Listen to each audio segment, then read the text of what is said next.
G'day guys, I am Shaun Keenan. I am your host of Comics to Movies and More.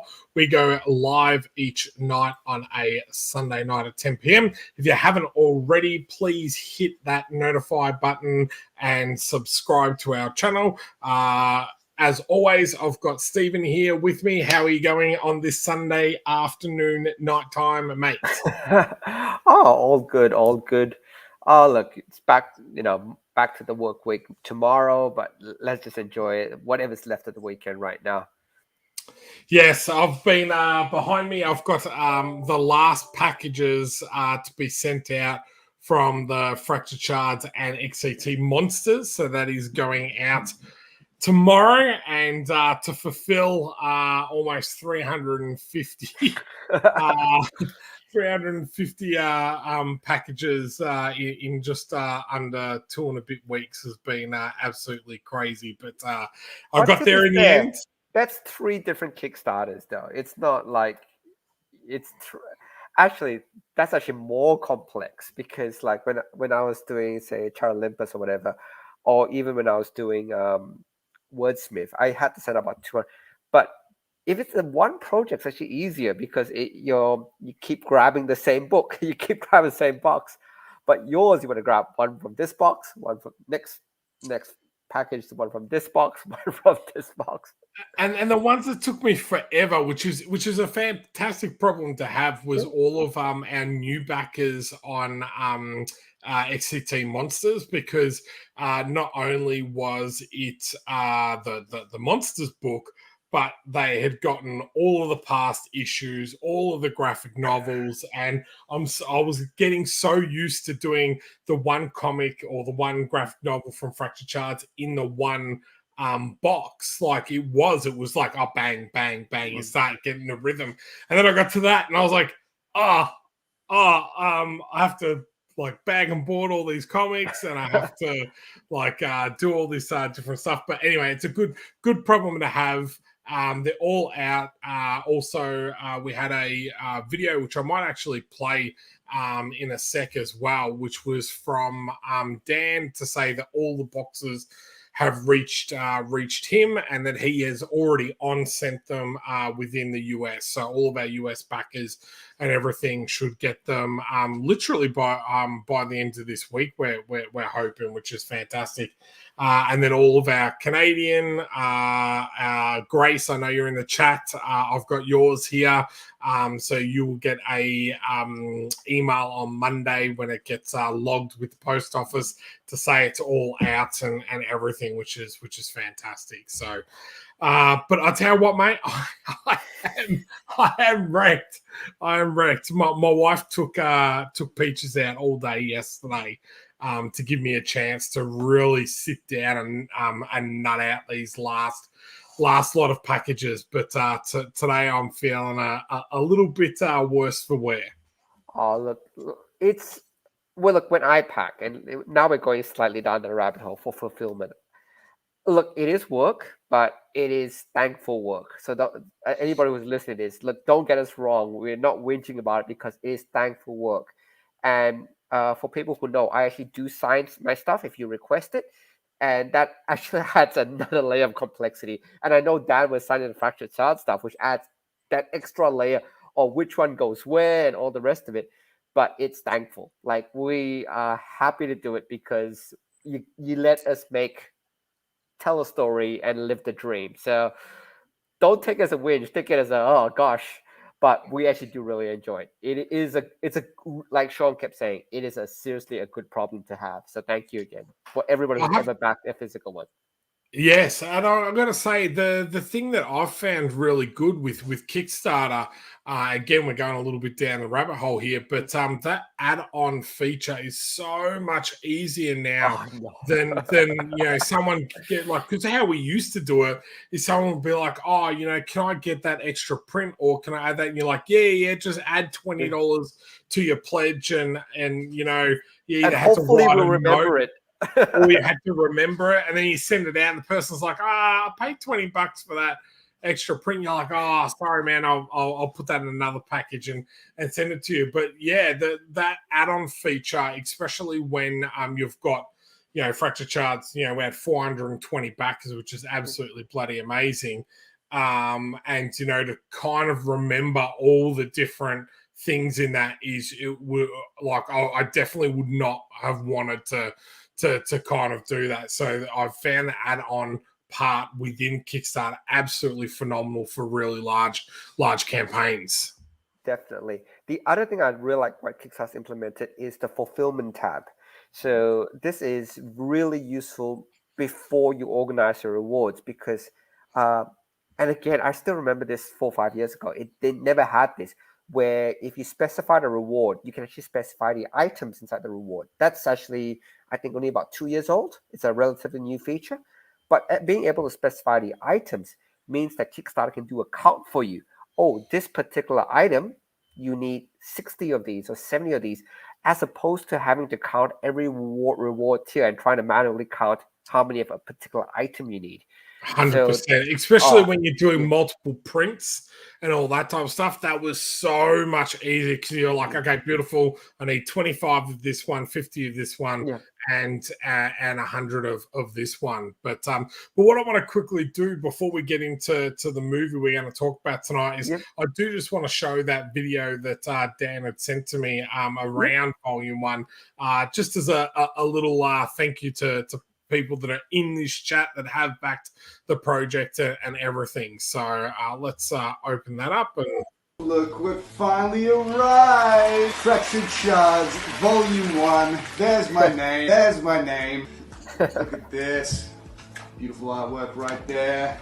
That's my dad right there. Oh, this is so cool. That's so cool. We also have a variant cover right here, Volume 1. Fractured Shards.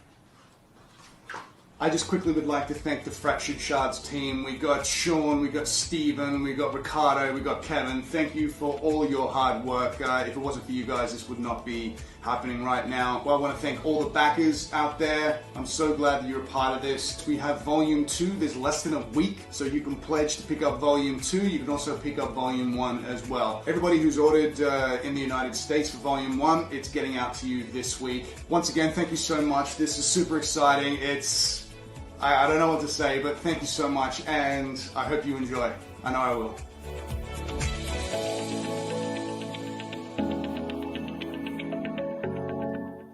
That's what I talk about when you get the book for the very first time. Can you see the smile on his face? Oh, the thing is, it doesn't change. Volume 2 will not be any different. Look, before we get to the movie, we've got to say hi to the chat. So there's quite a few people here that we have to say hi to. So,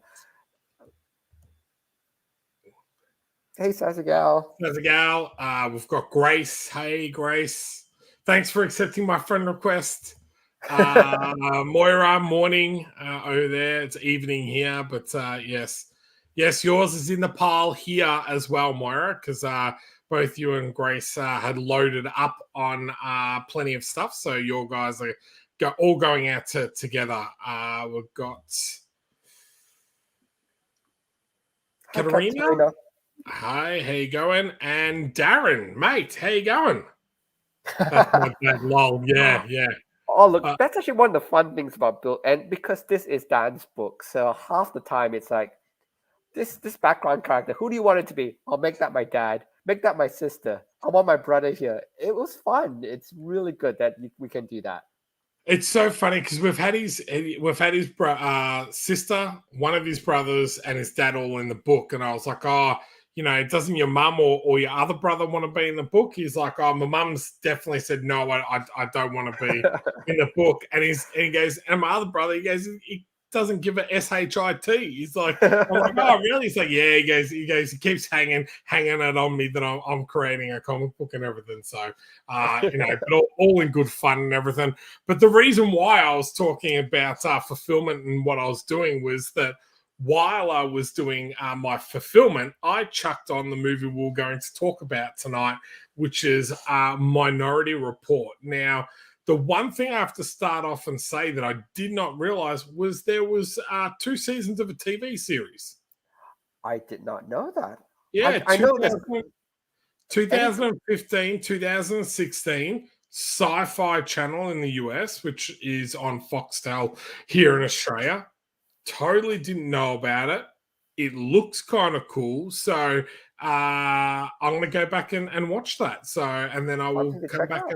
and see what I thought. But I was worried about going back and watching this after my my response to the previous movie last week. If it helps, I love this movie, and I did go back to see it. It's 20 years old, 20-year-old, Dina. You realize? I didn't realize. Yeah, 2002, 2002. 20 God, I years feel old. old, dude. I feel Yeah. old. So I I was know. not even with Lizzie back then. Yeah. That's she was still in high school. That's, that's I wasn't, but she was still in high school. So that's how old I feel. But I loved it. As I said, I was a little bit worried with the graphics and everything, how they would kind of hold up and everything. But I have to say, I got the Blu-ray version. So the quality was actually really good. All of the graphics actually looked quite spot on. You know, they didn't look out of place or anything. And yeah, man, it's just a really good fun movie. Tom Cruise, I think, is great in it. It's a really great storyline. The characters are really intriguing, and trying to prevent something before it happens, like that's I always like that concept. It's like a very dangerous thing to play, because just because you think of something doesn't mean you'll actually do it, Free will and all that. yeah, like look, we have a book called Fractured Shards that sees a moment in time and everything, but will all of those fractures actually take place? Do they take place? Are they, and I like that ambiguity around it, kind of going, well, and he was so steadfast of like, this is, the right thing, we're doing the right thing, and then to have to question everything that you kind of had such a strong faith in, I think was really good. So for me, I loved going back and watching this. It's been kind of fun over the last couple of weeks to go back and watch some older films. I think we've done all the Marvel and DC and all those type of movies, but it's been nice to go back to a couple of older ones. And I'll tell you the other ones I watched after I hear what you thought of the movie. Oh, sure. Look, I really enjoyed this. It's actually what. Look, there's a couple points which I didn't like. And you bring up Grace's comment. There was the whole eye scene, because how everybody scans their eyes, and he had to change his eyes, especially when they. I suppose one of the other things that actually made this film really well, the CGI still held up, absolutely still held up, and I think it's because they didn't. They kind of introduced CGI into the film more as a background. If you remember a lot of the ships, when they launched up, it was very much background scenes as opposed to the CGI being like Iron Man's suit, where it's prominent front and center. A lot of the CGI was in the back. So, and a lot of the scenes as well, I remember reading this, they actually oversaturated a lot of things. It was very, very white, that had that unnatural field. It's like they did something that Matrix did. When you're inside the Matrix, you had that green overlay. Same thing with Minority Reports. I was love that oversaturation, that white overlay, which actually really added to the film. The one part about this one, which I think this is something which Spielberg has done before, and this is something he's done again with Minority Report, which I didn't enjoy, which is basically, you've seen the movie AI, haven't you? The one with Haley Joel Osment. I love AI. I absolutely love AI, but same with AI and Minority Report, I don't think they stuck the ending. I don't think the ending stuck properly, because Minority Report, and again, this is 20 years old, so come on, I'm going to spoil it for you. Both of them shouldn't have happy endings. Both AI and Minority Report should not have happy endings. It actually pulled away from the movie. In this case, Tom's character, he's addicted to that drug. His life is messed up. He's left his wife, And then suddenly at the end, he's expecting his next kid. Everything's perfect again. It shouldn't end that way. Like, it would have been much better. Look, the actual main story ending was fantastic. But having them tack on that little bit extra just to give him that happy ending, I didn't like. Same with AI. And I know comparing both movies, because I think they both came out at the same time, AI had the same fault as well. Because with AI, Haley Joel Osment's character reaches the blue fairy. He thinks he's going to become a real boy. He touches the blue fairy and he realizes it's just an ex-carnival, figure. And then it ends there. It should have ended right there. But then having the aliens come back, we can resurrect you, we can make you a boy, but it only lasts for one day. It feels the happy ending tacked on. And that's where I think Spielberg misses with both of these two movies is it's actually okay not for the characters to have a happy ending. Yeah, I don't know. What do you think of the ending? Yeah. Well, for me, what I would really love to know is whether these endings, because the thing that I feel like you hit on the head there was they both feel like that they were a little bit tacked on. Yeah. So they had a definite ending already before that tack on bit. It felt you could have ended the movie, when pre-crime was shut down. That would be a nice point to just end the movie and have Tom Cruise just walk out. Like he's lost his job, he's lost everything, but but a lot of the people who have been, put in jail for pre-crime, they're all released. So he got what he wanted, but he's lost his job. He's made the choice. Yeah.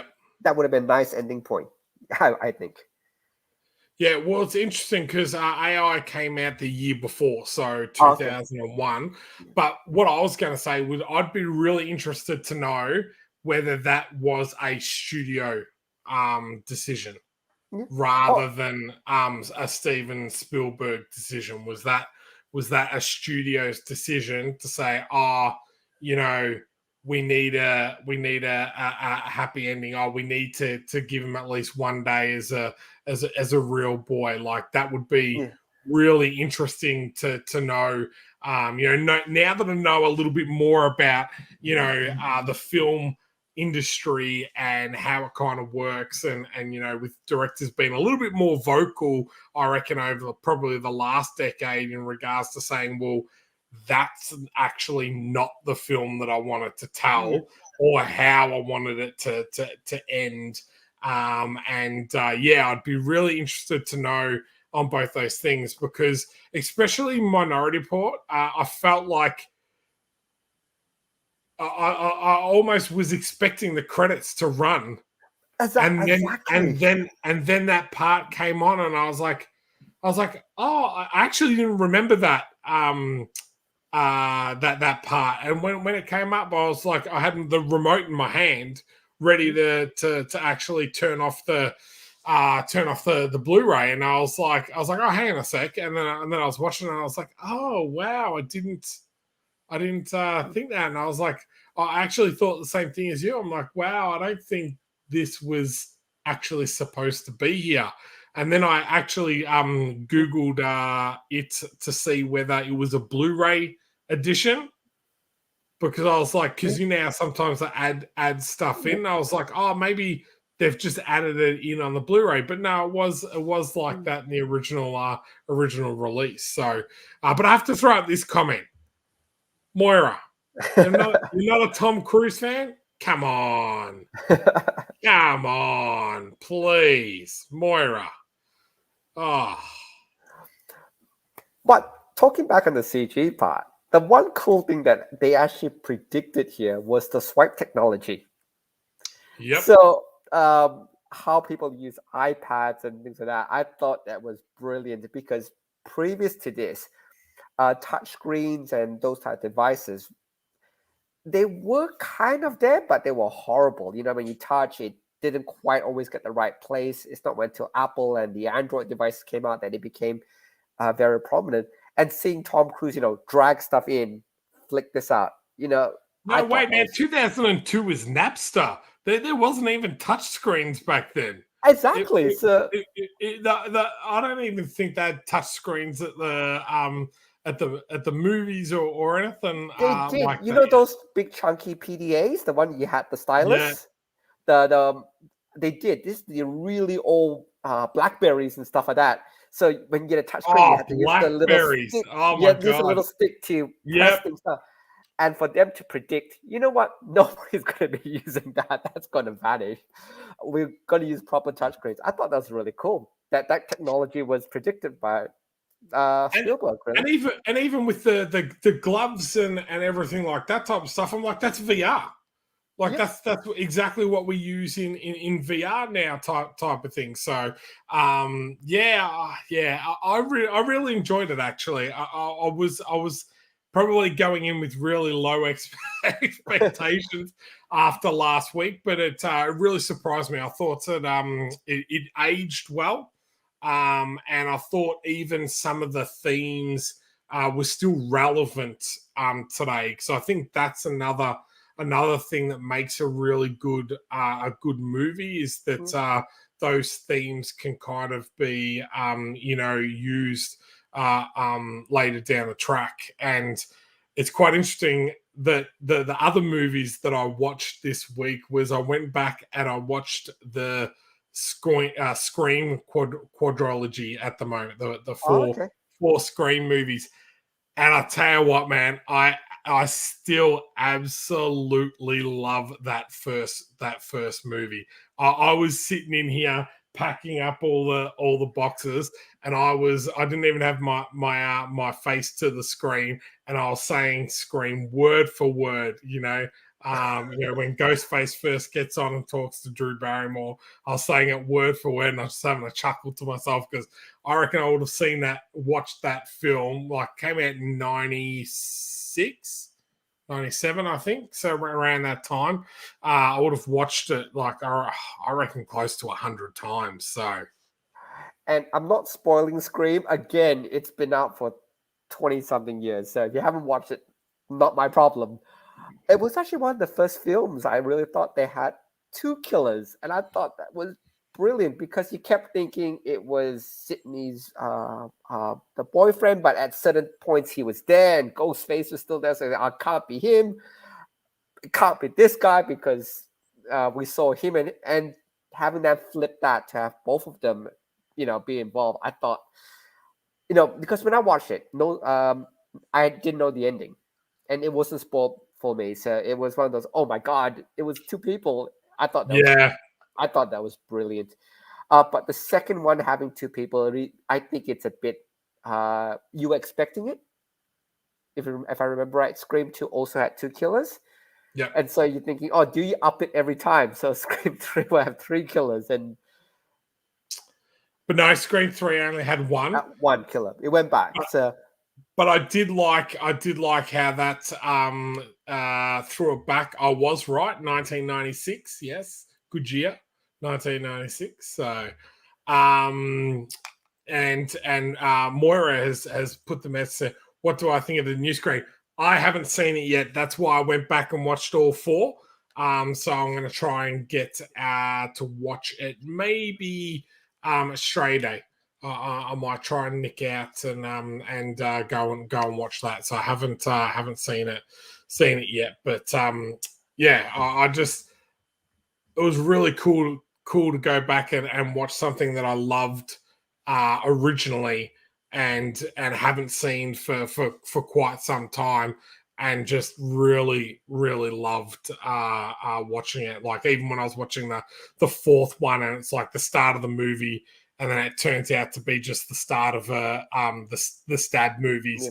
It goes into the next one, but that ends up being the start of the next movie of the Stab movie, and then you get the next one. You're like, oh, okay, this is just going to be another Stab movie, start of a Stab movie, but it's the actual start of the movie, and I'm like, oh, that's so good. Where's Craven? Like seriously, he's storytelling, and I think that just kind of really changed the dynamic format of what a horror story could be. I think, before that, all the horror movies kind of were very similar, hence why they do the rules and all that type of stuff, and it's a It bit was of a little bit meta. It was really nicely meta. It wasn't too far into itself, but it was enough that it gives the wink and nod to the audience.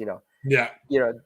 If someone is chasing you, don't go investigate alone. Go with a buddy. But Don't say I'll be right back. I'll be right back. oh, but on Minority Report, there's one thing that I actually totally and utterly forgot until I went back this week to get back to it. The Sonic Tom Cruise shotgun. was in it. Oh, we'll see. Oh my god! Actually, the person I forgot was Colin Farrell. I forgot he was in it. Yes. Colin Farrell was in it. I was like, I know that guy. Oh my! Must have been before he would be. There's one point where he was in everything. Colin Farrell. He was Bullseye. He was everything. But I think this must be one of his earlier films because when it didn't click to me that was Colin Farrell until. But the Sonic shotgun, I love that. I totally forgot about the Sonic shotgun. The one that Tom Cruise when he uses, he has to flick, and it doesn't make sense because if you think about a futuristic weapon, the shotgun you have to flick to get rid of the old shells, and that so you get rid of the old shells so that you can load it up to shoot again. But a sonic weapon, you shouldn't have to do that because you should just send the blast out. But I thought it was really cool that they still incorporated that so that when Tom Cruise had to use the weapon, it almost had to reload every single time. Every single time, yeah. Do you remember that? That was in the warehouse scene. It's going. Yeah. But this was when he was in absolutely everything. So in 2000, he was in Tigerland. 2001, he was in American Outlaws.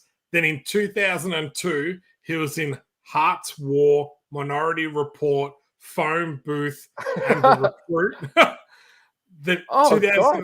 2003, he was in Daredevil. 2003, he was in SWAT. Total Recall's around this time frame as well, if I remember right. Intermission. That's a few years later. Okay. 2004 was Alexander. 2005 was A New World. Then he went back and did Miami Vice, the remake of Miami Vice. And I feel like this is kind of where he started to go downhill. So Miami Vice wasn't great. Pride and Glory, I didn't think was great.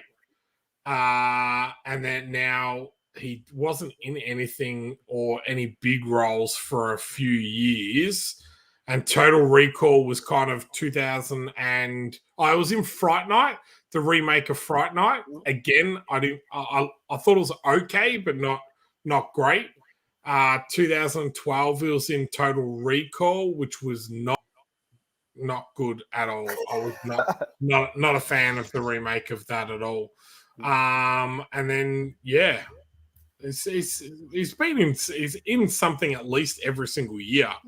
But so 2002 was probably Rising Star Colin Farrell. 2003, 2004 was peak Colin Farrell, and because I totally forgot he was in this movie. I suppose Alexander was one of his not so well. That's with Angelina Jolie, if I remember. Was that which one? The Alexander. Yes. Yeah. Speaking of which, and again, more sidetrack. I saw Eternals this week as well. Oh, let's not talk about that. We'll do that another time. We'll do that another time. So we'll yes, save that one. But I have seen that.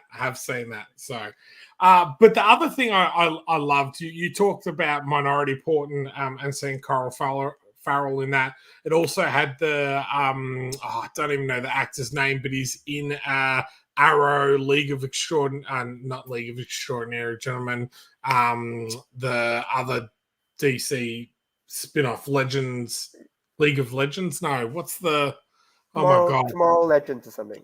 Legends of Tomorrow. of Tomorrow. So he's the bad guy, the villain in that. So he was the one with the peroxide hair and everything. So I was like, oh, he was in that. But when you're going back, and yes, thanks, Jackie, trying to Legends spit of it out there. Tomorrow. Legends of Tomorrow. Was how many successful actors are in the Scream franchise?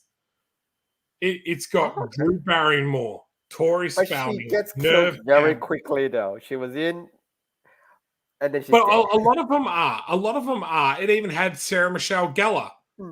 I know. I think the most awesome lead part. actor out of Sliders. What's his name? I'll find out. But it's got Timothy Opulent. That he's the bad guy in Scream 2. It's got Anna Paquin. Jerry O'Connell In it. Yes. Jerry. Lizzie absolutely loves him. She would be very upset that I'd forgotten his name. He was a bit of a heartthrob in the late 90s and everything. But it had Anna Paquin in it. It had Kirsten Stewart. Who's the one that plays the reporter? Monica Geller. Yes. That's all I remember. Courtney Cox. Yeah. So I was like, I just had so many like people that have done like a lot of work now, and I know that they're only in like bit pieces, but I was a big fan of Heroes, and the fourth one had the cheerleader out of it as Hayden well. Panettiere, I think. Yes. No, I think the Drew Barrymore one and again, we'll have to do a full Scream talk down the track.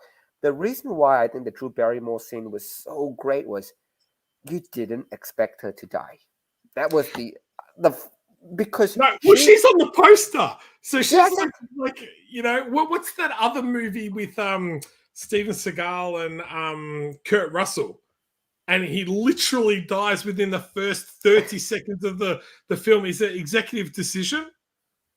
I can't remember which. Okay. We're going to have to do that. I know what you're talking about. I'm like, talk about making, like, going into a movie expecting to see an actor, and literally within the first 30 seconds of the film, they die. But I'll come back. I'll make sure I get the right film. But yeah. But I think that was a masterpiece because guess what? You think Drew Barrymore was, at the time, she's still a decent draw card, and at the time when it was filmed, she was still considered an A-list celebrity, and you kill her off in the first sequence. It's brilliant because then it says, if you kill this person off, nobody's safe. We can kill anybody, which I thought was, for a horror film, the problem with a lot of horror films, and they even mentioned this. When they're talking about who's going to get killed next. She can't die. She's still a virgin. She can't die. He can't die because he's the nerd.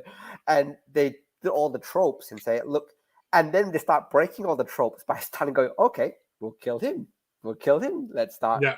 I thought that was brilliant because it breaks the trope of nobody is safe. And in the first Scream movie, I really thought that absolutely nobody was safe. Yeah, and I have to admit that being a 15-year-old boy watching Scream for the first time, Rose McGowan was definitely my heartthrob back then. I absolutely thought her character Tatum was like absolutely fantastic and everything. So, I've watched pretty much everything she's been in since then. So, even when she took over from Shannon Doherty on Charmed, I was like, Rose McGowan. I love Rose McGowan. So, yes, I'm a Charmed fan. If you didn't know that, I have all 8 seasons. Absolutely loved it. And don't judge me. I keep on liking the last few seasons. It did drop quite a bit. I'm sorry. Those are fighting words, aren't they? Yes, they are, mate. They are. And Moira's on tonight, and she always tells me that I have to be nice to you, so I'm not going to say anything. But look, in our last half hour, the main thing would be is thank you again so much, because Fractured Shards is coming to an end. It's a bit sad, actually. It's been running for quite a while. Yeah, so look, man, this has been an amazing. Like we always talk about, with Kickstarters, with crowdfunding, that there's always stuff to kind of learn. And this one, I think, I really understand now the importance of making sure, especially with something within the same series, that it is actually sent out and in the hands of your backers prior to launching the second volume or second issue or anything like that. So to all those backers that have come back and supported this project prior to receiving their first volume, like I really do appreciate, and really can't put into words how grateful and how thankful I am for all these amazing people to really come back and support this project again.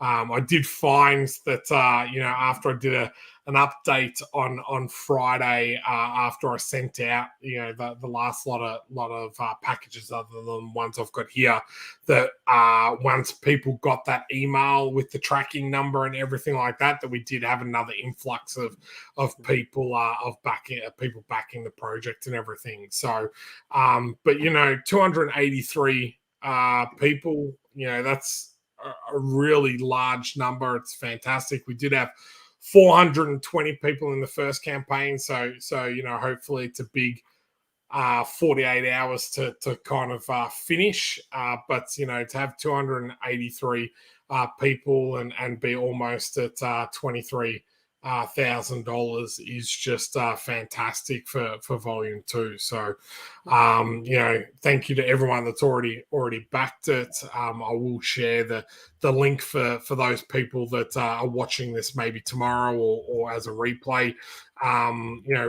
It's on until Wednesday Australian time, so get in there, back it. We've done some really cool extras. We released the Days of Our Lives prints where the actors were actually going to sign both sides of the print. So we've got one signed side of Sammy Brady and one of EJ for those Days of Our Lives fans, and one Nicole and EJ. So they've been pretty popular, and when we did that, there was a big spike in backers. So that's been phenomenal to kind of have that as well. So yeah. And I've actually got good news about this one as well. So one did take a bit of time, but like you said, we are learning and we are improving. So the coolest part about 2 is I would, gosh, I don't want to say I guarantee, hand on heart, it will be much, much quicker than volume 1, hand on heart, because it is, we're plowing through the artwork already.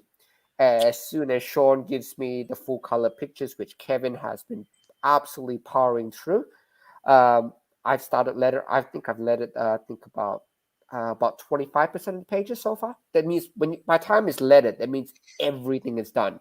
I've let it about 25%, and I know coloring we're about 70% at this point. 50% at the moment. Yeah, about 50%. So we've got all of the flats done on the whole book. 50%, 100% colored, done, finished. And then the actual artwork is 100% finished. So we've got all of the artwork.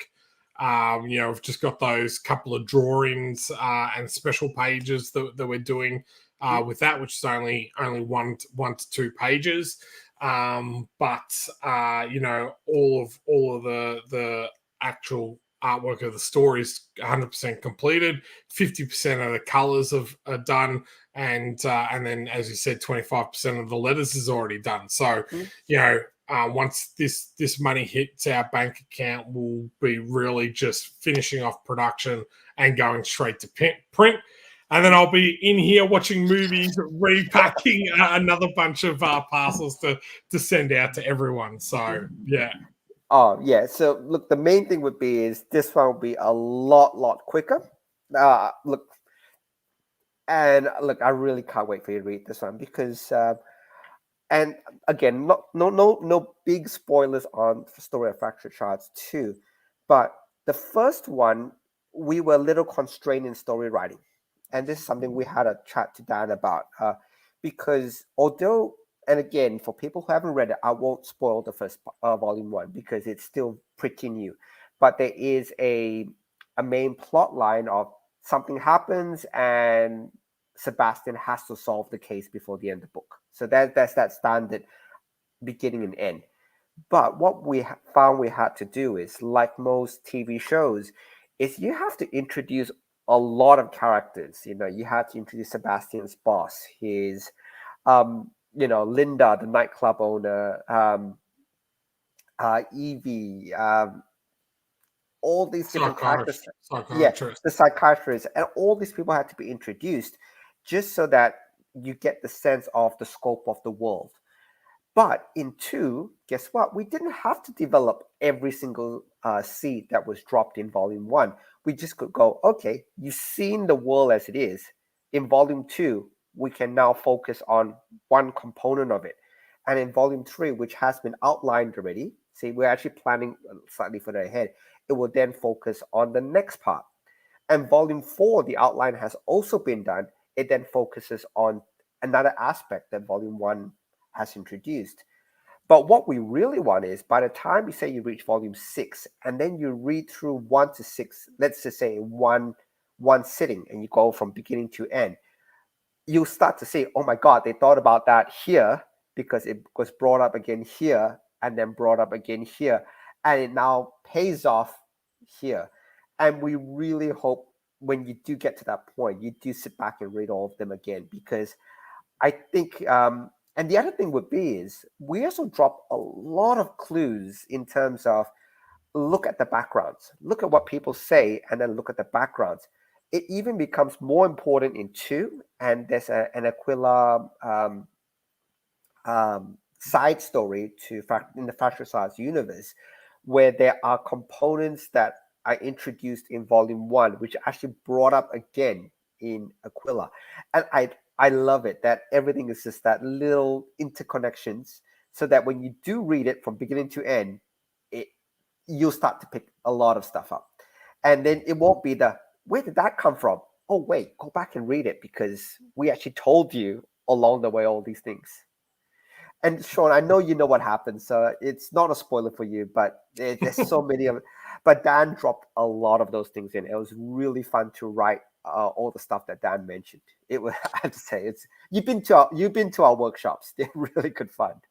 Yeah, it is because it's hard sometimes to know how involved some people will want to be within a project. Like, I've worked with people that are like, hey, do your thing. I'm happy, and kind of like, just come along for the ride. But then there's those other people that are really invested, that really want to tell a good story, that want to be a part of the production, the building, every kind of aspect of it. And Dan is like that. He's so hands-on, like, even with when we've got the colors coming in through Kevin, he's like, giving feedback on what he kind of wants to see, if it fits in with his vision, on the ideas of the story, of where he wants certain things to go and how he wants them kind of added in, and whereabouts he wants them added in. But then on the flip side of that, he's really open to feedback and to change things, and that if he feels it's going to make the story better. So, it's just been an absolute pleasure really to kind of work with him. I understand, like, Days of Our Lives, where he's learning 300 lines a night for the next day. For him to kind of give up his time to really interact with the communities is pretty fantastic. We get, like, between 80 to 100 people watching every stream that we've been doing live. And I hadn't told you this, Stephen, but on the last stream, people were actually saying, they would like to see an Jawn print, which is an EJ and Shaun print. Yes, no, I did. I can still listen. I can't take part in certain things, but I still listen.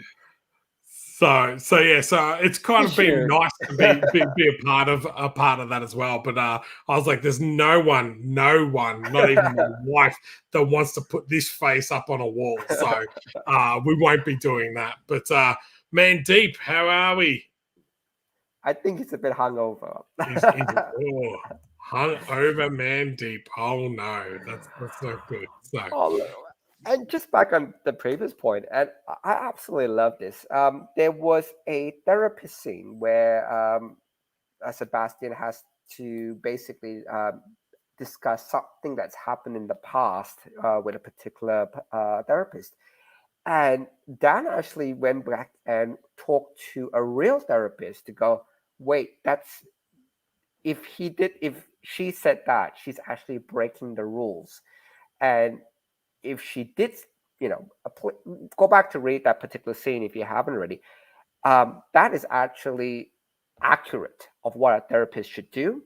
And we actually rewrote that, I think, like 3 or 4 times, if I remember right. We actually went back quite a few times. Yep.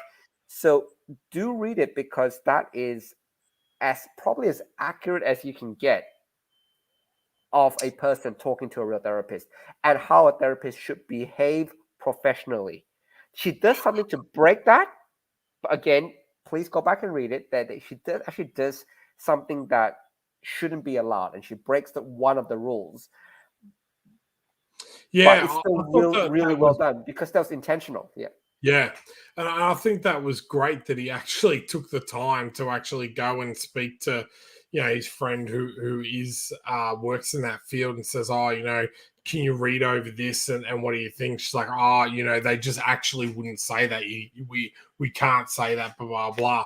So it's really interesting to kind of have that type of thing, because you're writing from a point of view of like what you would think to say, and a little bit of plot development and all that type of stuff. It's driving the story. But it's not that the accuracy isn't there. It's just how to drive the story. But wait, if you were in a session with somebody, you would never say that. That would get you chucked out. And we go, really? Because it really helps the story. Nope, get rid of it, because story-wise or whatever, she would not say that. So no, it was fantastic. And that's the level of detail that Dan actually went to in terms of dialogue, in terms of story. We know it's a piece of fiction, but we try to make it as accurate as possible. Yeah. Now, Grace just asked a question. Are we doing a last hour stream on the 26th? We are going to try, Grace. The plan was, yes, that we were going to do a stream. But unfortunately, Dan doesn't get his schedule until so he'll get it today for tomorrow. So I'm just a little bit beholden to him to kind of work out whether he will be available for that live stream. I will try to jump on, but I don't know if people want to see me talk by myself for an hour to count down the stream. But so that was our plan. But as I said, his job needs to kind of come first in doing that type of stuff. So, and she did make a comment before about having to do 2-hour streams. He getting live on air without asking any of us, just was like, if someone backs that $1,500 thing, I'll do it for 2 hours rather than an hour. So, we literally have 3 backers this time, amazing backers that have backed at that $1,500 level. So he's going to have a whole day off that he's supposed to be learning lines. He's going to be talking to people. Maybe he'll have to read them to someone while they're doing the 1 hour session, 2 hour session. So, and just remember how we book your times with Dan. We use I think Eventbrite, if I remember right. That's the one we use. That will be set up again. Use Eventbrite. what we'll do is just to be, I think we did it last time, but to be fair, we'll actually tell you guys it is coming and it will go live, and the events will go live on this date. So, and that way it becomes a first come, first serve. So it won't be just a magically turn up and then book a session. It'll be, hey, look, it's coming. Check the update in 2 days' time. And in that the next update will have all the session times. And I believe someone got lucky. Quite a few people got lucky that they booked the session time with not much on, and they had Dan basically to themselves. Yeah, so there was 2 sessions where the one session there was supposed to be 3 people, but 2 people didn't rock up, so that person had Dan that whole time to herself, and then there was another session that we did, and literally only 1 person booked in for that session. So again, that person had Dan for his whole time, the whole time for themselves. So it was kind of cool that they, instead of getting 15 minutes, they end up getting like half an hour. So there we go. It was Grace. So so that was kind of cool. So you can't say those that reward is not worth it. That could be, you get everything you asked for, but you could get a lot more. Yeah. Now you mentioned the other projects that we're doing within this universe, Aquila. Yeah. I'm really excited about that project, and we were talking. Dan and I were talking about it the other day. That this is the first time that it's for us. We're going to have a full female creative team on this project, with just yourself, me, and Dan doing the edits. But Grace has written this story. We've got a fantastic Italian artist doing the artwork. We've got an American female colorist doing the colors, and then we've got an amazing person doing a variant cover as well. So one of the things that I want to touch on is that for International Women's month this year in March, it's Break the Bias. So the hashtag is Break the Bias, and it's for a lot of industries that are male dominated and are predominantly seen as jobs for men.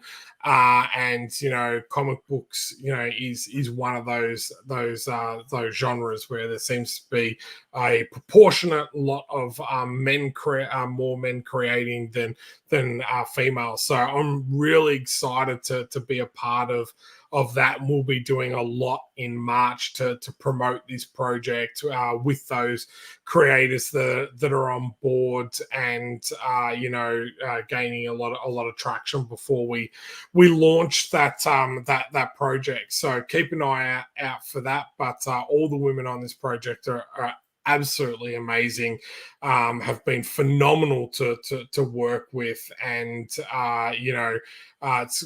it's made me actually kind of go out and expand my network. I think I fell into the trap lately of kind of using the same people. And Stephen, you've been telling me for a while that I need to get out there and have another couple of artists and a couple of writers and all that. I can't expect you to write 100 different books for me type of thing, as much as I would love you to. So it's been really great, even from that point of view, in regards to networking with other fantastic creators. So I just want to give a shout out to them, but we'll be doing a lot more in March around that project. So Oh, definitely. And look, it's a really cool story as well. That's probably the nicest thing about it. It's a great story. The artwork is phenomenal, and I get privy to it. I'm hoping that we can share a bit, and I'll leave that decision up to you, but hopefully we can start sharing some pages and bits and pieces in the next couple of weeks. Oh, definitely. Once Fractured Shard 2 finishes up, we can start updating with brand new pictures, and it looks sensational.